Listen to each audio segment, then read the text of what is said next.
Hey guys, welcome back to another episode of Low-Spec Laptop Gamer, where we push our trusty low-end i3 machine to its absolute limits. Today, I've got something exciting lined up. We're testing out Dragon Ball Sparking Zero on a PC with no dedicated graphics card. Yep, we're rocking just integrated graphics and boy, it's about to get intense. I mean, will Goku's Kamehameha lag out my laptop or will it stay sparking? Let's find out. Also, stick around till the end for my verdict on whether this game is truly playable for all of us budget gamers out there. Alright, let's really break down how Dragon Ball Sparking Zero runs on this absolute potato of a PC. I went in with cautious optimism, setting the game to a modest 720p resolution. After all, my main goal here was to avoid turning my laptop into an overheated, whirring mess that sounds like it's about to take flight. And honestly, I was pleasantly surprised. Despite running on integrated graphics, I was consistently hitting around 30 FPS. Now, 30 FPS isn't exactly Ultra Instinct smooth, but considering what we're working with, it's practically a Kamehameha of performance for low-end PCs. However, I wouldn't say it was all smooth sailing from start to finish. As soon as the game loaded, there were a few hiccups, like when Goku decides to power up and go Super Saiyan, and my laptop responds by taking a quick nap. I mean, it was like the game would stutter right at the start of every match for a few seconds, as if my laptop had to mentally prepare itself for the chaos that was about to unfold. Once everything was loaded, though, the stutters mostly disappeared, and the action flowed pretty well. It's like the machine was saying, "Okay, I got this," and things calmed down. There were still a few moments where I thought the game was going to stutter itself into oblivion, like during heavy combat scenes or intense visual effects. Imagine this: Goku's mid-Kamehameha, and my screen freezes just long enough for me to have an existential crisis about why I ever thought a low-end PC could handle this. But before I could lose hope, the game would unfreeze and Goku's blast would continue like nothing happened. It was one of those moments where you want to scream, "It's over 9,000. But in reverse, because your laptop is just barely hanging on. Now, let's be real, this isn't the type of game where you can expect a seamless 60 FPS at max settings, but for anyone who's used to tweaking things down to get better performance, this is absolutely playable. You'll get a couple of stutters, sure, but if you're like me and are no stranger to making sacrifices for gaming on a budget, then these little hiccups won't really faze you. In fact, after a while, they just become part of the experience. It's like you and your laptop are in it together, struggling side by side like Goku and Vegeta in the hyperbolic time chamber.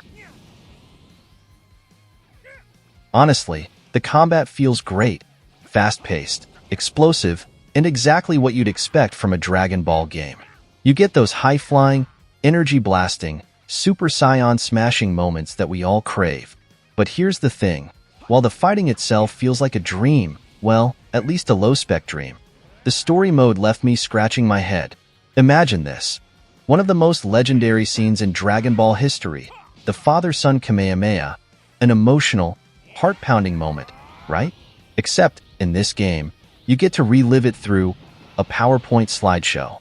Yep, Gohan and Goku versus Cell, a battle for the ages, and what do we get? Static images. It's like watching a slideshow from your uncle's vacation instead of experiencing an epic anime showdown. Needless to say, the presentation feels like a big letdown, especially for moments that should have you on the edge of your seat. But don't worry, the game redeems itself with what if, alternate universes and timelines. Now this is where the game really shines. You get some absolutely wild scenarios that are just as fun as they are absurd. Raditz sticking around after the Saiyan saga? Hilarious and surprisingly interesting. It's moments like these that breathe fresh air into the game's narrative. That said, it's not quite as off-the-wall as older games like Budokai Tenkaichi, where you had stuff like Cell absorbing Krillin, which, honestly, still lives rent-free in my head as one of the most ridiculous and hilarious things ever. But hey, Sparking Zero does have its fair share of fun twists. For example, giving underappreciated characters like Kairatsu some well-deserved spotlight in early sagas is pretty cool. Who knew the little guy had so much potential? Unfortunately, though, the PowerPoint presentation strikes again here and kind of saps the excitement from these awesome what-if moments. Now, let's talk about the combat system. Some people say it's too difficult, but honestly, I don't agree. Once you get used to the mechanics, it feels really satisfying. You can't just button mash your way to victory in this one. Nope. This game forces you to think on your feet and use your character's abilities strategically. For instance, you can't expect to win by just spamming Kamehameha with Goku. You've got to mix it up, block, dodge, and counter your opponent. And if you're feeling particularly bold or masochistic, you can try taking down top-tier characters with Mr. Satan or Kairatsu. Yes, it's possible. You just have to outsmart your opponent and use every trick in the book.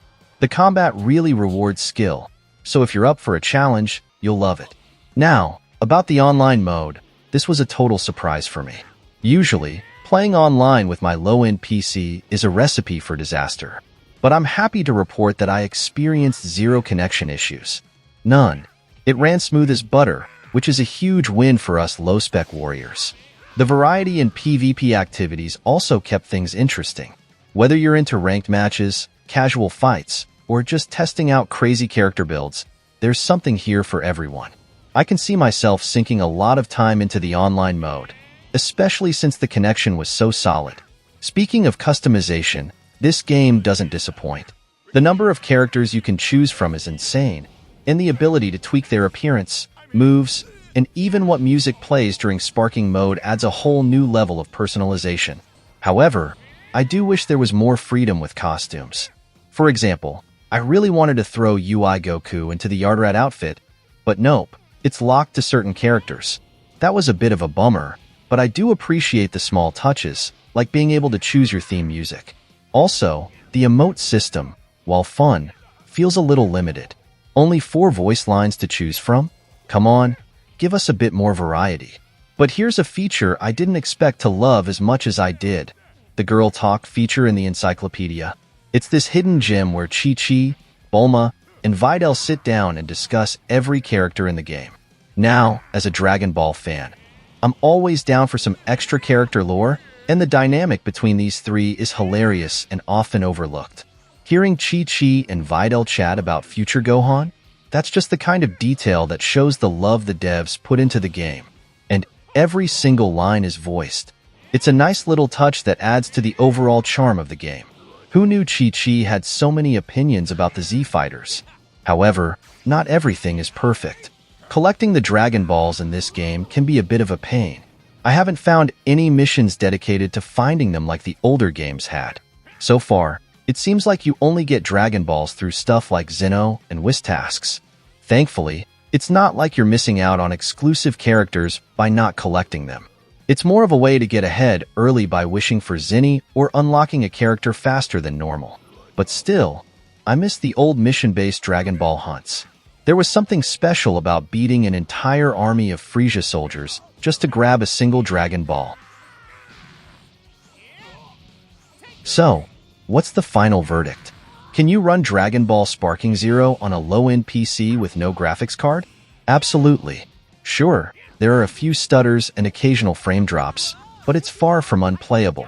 Once you've loaded into the match, the game runs pretty smoothly, and if you're like me, you'll quickly get used to the occasional hiccup. The gameplay is fun, the character variety is insane, and even though the story mode might leave you feeling like you're in a budget anime recap, the game as a whole is packed with enough content to keep you hooked. Whether you're in it for the alternate timelines or the endless PvP fun, there's something here for every Dragon Ball fan. So yeah, my laptop might have felt like it was training in the hyperbolic time chamber, but we made it through, and I'd say it's definitely worth giving this game a shot. That's it for today, folks.